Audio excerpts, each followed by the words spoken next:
Nunca supe en qué momento empezó todo. Si fue una noche concreta, un pensamiento insistente. O simplemente el cansancio de fingir que mi vida tenía sentido.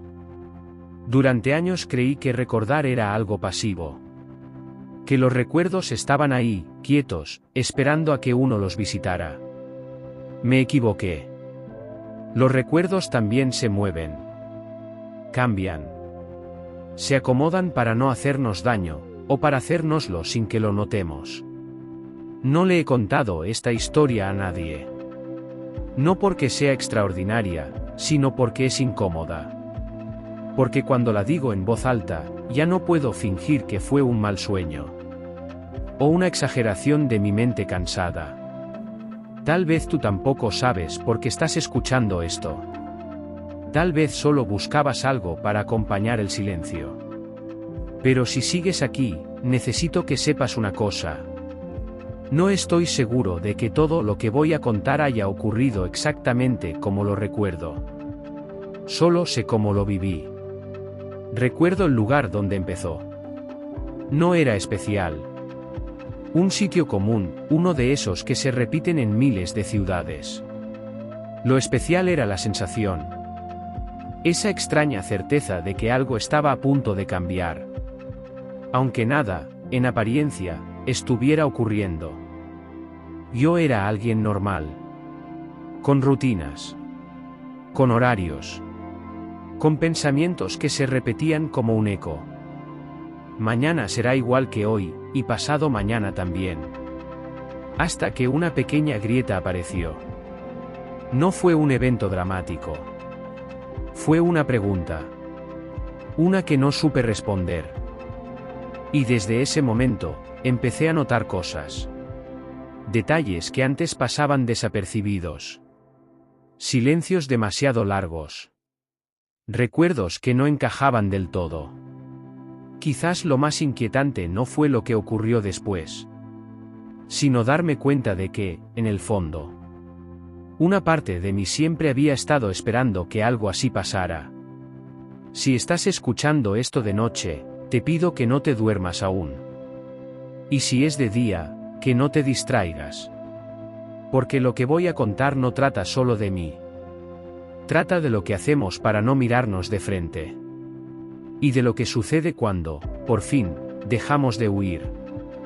Al principio no le di importancia, porque uno aprende a convivir con pequeñas incomodidades internas, del mismo modo en que se acostumbra al ruido constante de una ciudad. Sabes que está ahí, pero dejas de escucharlo, y eso fue exactamente lo que hice, cuando aquella pregunta apareció por primera vez, una pregunta simple, casi absurda, que se coló en mi mente mientras realizaba una de esas tareas automáticas que no requieren atención, y sin embargo, logró detenerme por una pausa más larga de lo normal, preguntándome si realmente recordaba cuándo había sido la última vez que había tomado una decisión, que no estuviera condicionada por la costumbre, por la expectativa de otros o por el miedo a alterar una rutina que, aunque cómoda, ya no me pertenecía del todo. Desde ese día empecé a notar que mis recuerdos no se sentían firmes, no como fotografías claras, sino más bien, como reflejos sobre una superficie en movimiento, porque al intentar volver a momentos específicos de mi pasado, escenas que siempre había dado por ciertas, aparecían pequeños vacíos, detalles que no lograba precisar, rostros que sabía que habían estado ahí, pero que ahora se resistían a ser definidos, como si mi propia mente hubiera decidido suavizar los bordes, para evitar que algo más profundo saliera a la superficie.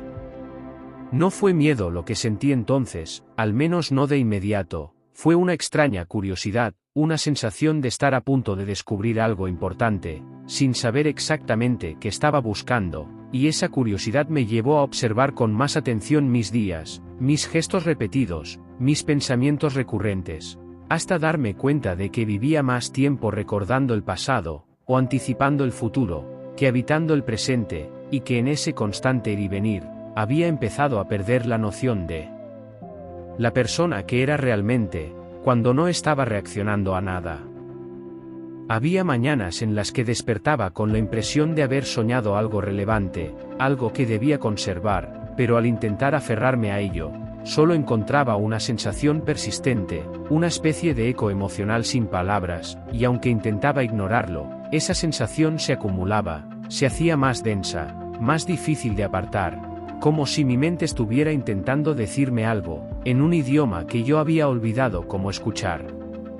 Comencé entonces a escribir pequeñas notas, frases sueltas que surgían sin esfuerzo, pensamientos que no parecían míos pero que, de algún modo, resonaban con una verdad incómoda, y al releerlas días después, me sorprendía no recordar el momento exacto en que las había escrito, como si hubiera sido otra versión de mí quien se sentó frente a esas palabras mientras yo observaba desde lejos, convencido de que todo seguía bajo control. Fue en ese periodo, cuando empecé a notar algo más inquietante, una sensación persistente de repetición, no en los hechos concretos, sino en las emociones, como si ciertas experiencias se reciclaran una y otra vez, con distintos rostros y escenarios, llevándome siempre al mismo punto interno, al mismo cansancio silencioso, que no desaparecía con el descanso ni con las distracciones, y entonces, comprendí que no estaba cansado del mundo, sino de mí mismo. Tal como me había construido hasta ese momento. No recuerdo un día específico en el que decidiera enfrentar aquello, porque no fue una decisión consciente, fue más bien un desgaste lento, una rendición silenciosa ante la evidencia de que seguir ignorando esa grieta solo la haría más profunda, y aunque todavía no entendía qué había al otro lado, supe que ya no podía fingir que no la veía. Y fue justo ahí, cuando acepté esa incomodidad sin ponerle nombre, cuando ocurrió algo pequeño, casi insignificante, algo que en otro momento habría pasado desapercibido, pero que esta vez se sintió como el primer paso hacia un territorio del que no sabía si regresaría siendo la misma persona. No sabría decir en qué momento exacto empecé a desconfiar de lo que recordaba, porque no fue una ruptura brusca sino un deslizamiento lento, una sensación persistente de que algo no terminaba de encajar, como cuando repites una palabra muchas veces y de pronto pierde su significado, y aunque sigues reconociéndola, ya no sabes con certeza qué representa. Y eso mismo comenzó a ocurrirme con escenas de mi propia vida que siempre había considerado inamovibles. Había recuerdos que regresaban con una claridad inquietante, cargados de detalles innecesarios, luces, sonidos, incluso olores precisos, mientras otros, que deberían haber sido igualmente nítidos, se presentaban borrosos, incompletos, y esa desigualdad me hizo preguntarme, ¿por qué mi mente elegía preservar ciertos momentos y desdibujar otros? Como si existiera un criterio oculto, una lógica interna diseñada no para decir la verdad, sino para mantenerme funcional. Empecé a notar que cada vez que intentaba reconstruir una decisión importante del pasado, aparecía una cómoda versión de los hechos, una narrativa ordenada en la que yo siempre parecía actuar con coherencia, con intención, y sin embargo, cuanto más la observaba, más artificial se volvía, como un relato ensayado demasiadas veces, y esa sospecha me llevó a preguntarme si realmente había vivido esos momentos así, o si simplemente había aprendido a contármelos de ese modo. Para no enfrentar el vacío que había detrás. A veces me sorprendía reaccionando emocionalmente a situaciones nuevas con una intensidad que no se correspondía con el presente, como si estuviera respondiendo a algo anterior, algo no resuelto, y esa desproporción me obligó a aceptar que estaba arrastrando fragmentos de experiencias que no lograba identificar del todo, emociones huérfanas de recuerdo, sensaciones sin origen claro que se activaban sin previo aviso. Fue entonces cuando empecé a revisar mis antiguas notas, aquellas frases sueltas que había escrito casi sin darme cuenta, y al leerlas en conjunto descubrí un patrón que no había visto antes, una repetición constante de ideas relacionadas con el tiempo, la identidad y la sensación de estar viviendo una vida ligeramente desplazada, como si siempre llegara un segundo tarde a mis propias experiencias, y esa revelación me inquietó más de lo que estaba dispuesto a admitir. Hubo una noche en particular en la que intenté recordar con precisión un evento que sabía que había sido decisivo, uno de esos momentos que supuestamente definen quién eres, y cuanto más esfuerzo hacía por fijar los detalles, más se me escapaban, hasta que finalmente me di cuenta de algo perturbador, no estaba fallando mi memoria, estaba resistiéndome a recordar, Y esa resistencia no venía del miedo al pasado, sino del temor a lo que ese recuerdo podría decir sobre la persona que creía ser. Desde ese momento, la sensación de inestabilidad se intensificó, porque si no podía confiar plenamente en mis recuerdos, tampoco podía estar seguro de mis decisiones actuales, y esa duda constante comenzó a filtrarse en todo, en mis relaciones, en mis elecciones diarias, en la forma en que me narraba a mí mismo mi propia existencia, hasta que comprendí que había pasado gran parte de mi vida actuando según una historia que quizá no era completamente mía. No fue una conclusión liberadora, fue incómoda, pesada, como darse cuenta de que has estado siguiendo un mapa equivocado durante años, y aunque el paisaje nunca había sido del todo desagradable, la idea de no saber realmente dónde te encuentras resulta profundamente desorientadora, y aún así, una parte de mí sintió alivio, porque por primera vez entendí que esa confusión no era un defecto, sino una señal. Una señal de que algo estaba pidiendo ser revisado, reescrito, enfrentado sin adornos. Y aunque todavía no sabía cómo hacerlo, supe que el verdadero conflicto no estaba en el mundo exterior, sino en la historia que yo mismo había construido para poder vivir en él sin hacer demasiadas preguntas. No estaba buscando respuestas cuando ocurrió, porque para entonces ya había aprendido a convivir con la duda como con una presencia constante, algo que no desaparece pero que deja de doler si no lo miras directamente, y fue precisamente esa falsa calma la que hizo que el momento pasara casi desapercibido, al menos al principio, como si mi mente supiera que no estaba preparado para comprenderlo todo de golpe. Fue una escena simple, cotidiana, una de esas situaciones que no merecen ser recordadas, y sin embargo algo en ella se detuvo, no afuera sino dentro de mí, una sensación clara y contundente de reconocimiento, como si estuviera observando una repetición exacta de algo que ya había vivido, no de manera similar, sino idéntica, con la misma secuencia, la misma emoción, el mismo pensamiento cruzando mi mente en el mismo segundo. En lugar de inquietarme, esa repetición me produjo una certeza inesperada, no era la primera vez que yo estaba ahí, no era la primera vez que pensaba eso, y aunque la lógica intentó imponerse, explicarlo como una coincidencia o un fallo de percepción, algo más profundo se abrió paso, una intuición que no necesitaba pruebas, solo aceptación. Y fue entonces cuando entendí que había estado repitiendo patrones no porque el mundo fuera cíclico, sino porque yo no había cambiado lo suficiente como para salir de ellos. Esa comprensión no llegó como una revelación grandiosa, sino como una rendición silenciosa, la aceptación de que había pasado años, esperando que algo externo rompiera la monotonía de mi vida, cuando en realidad, yo mismo era el elemento que permanecía intacto, el punto fijo alrededor del cual todo giraba.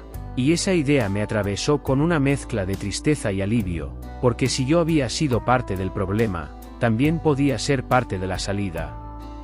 Por primera vez dejé de preguntarme qué había fallado en mi pasado y empecé a observar con honestidad quién había sido yo, en cada uno de esos momentos, no como protagonista heroico, ni como víctima, sino como alguien que había aprendido a adaptarse demasiado bien, a sobrevivir sin cuestionar, a aceptar narrativas cómodas, a cambio de estabilidad emocional, y en ese reconocimiento, apareció una verdad incómoda, pero necesaria, no había perdido mi identidad, la había ido cediendo poco a poco. Comprendí entonces, que mis recuerdos no estaban rotos, estaban editados, suavizados por una versión de mí, que necesitaba coherencia para seguir adelante, y aunque esa edición había sido útil durante un tiempo, ahora se había convertido en un límite, en una jaula invisible, que me mantenía atrapado en la misma forma de vivir, pensar y sentir, y aceptar eso fue el verdadero quiebre. No hubo lágrimas ni grandes gestos, solo un silencio distinto, más amplio, más honesto, en el que por primera vez no sentí la necesidad de huir de mis propios pensamientos, porque entendí que enfrentar esa verdad no me destruía, me devolvía una parte que había dejado atrás sin darme cuenta. Y en ese silencio, supe que lo que venía después no sería fácil, pero tampoco sería una repetición. No desperté siendo una persona distinta al día siguiente, y creo que eso fue lo más honesto de todo, porque durante mucho tiempo creí que comprender algo significaba transformarse de inmediato, como si la conciencia tuviera el poder de borrar años de hábitos y miedos en un solo instante, pero la verdad es que el cambio real no se anuncia, no hace ruido, simplemente empieza a notarse en las pequeñas decisiones que antes tomabas en automático. Desde entonces, sigo recordando, sigo dudando, sigo cuestionando mis propias versiones del pasado, pero ya no lo hago con la intención de encontrar una historia perfecta, sino con el deseo de habitarla con mayor sinceridad, aceptando que la memoria no es un archivo fiel, sino un relato vivo que se reescribe cada vez que lo visitas, y que eso no lo vuelve falso, solo humano. Aprendí que no necesito tener todas las respuestas para avanzar, que la claridad absoluta es una ilusión cómoda, y que muchas veces lo único que nos separa de una vida más auténtica es la disposición a permanecer un poco más de tiempo en la incomodidad, sin huir, sin distraernos, sin inventar explicaciones que nos tranquilicen demasiado rápido.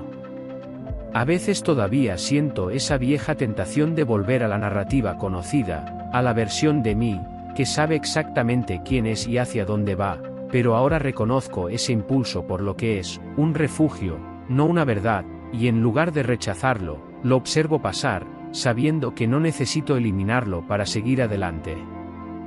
Si estás escuchando esto, y algo de lo que dije te resultó familiar, no creo que sea coincidencia, porque todos, en algún punto, aprendemos a vivir dentro de historias que nos explican el mundo de manera funcional, aunque no siempre sincera, y el problema no es construir esas historias, sino olvidar que podemos revisarlas cuando dejan de servirnos. No te ofrezco conclusiones ni certezas, porque yo mismo sigo caminando, sigo probando, sigo ajustando el relato, pero si algo puedo decir con honestidad es esto: no se trata de recordar mejor, sino de recordar distinto, con menos juicio y más presencia, con menos miedo a lo que podamos encontrar. Tal vez esta historia no cambie nada en tu vida. O tal vez siembre una duda tranquila, de esas que no incomodan de inmediato, pero que regresan cuando el ruido se apaga y el día termina. Si es así, no intentes callarla demasiado rápido. A veces, esa duda es el inicio de una conversación que llevamos años postergando con nosotros mismos. Y por ahora, eso es todo lo que puedo contar.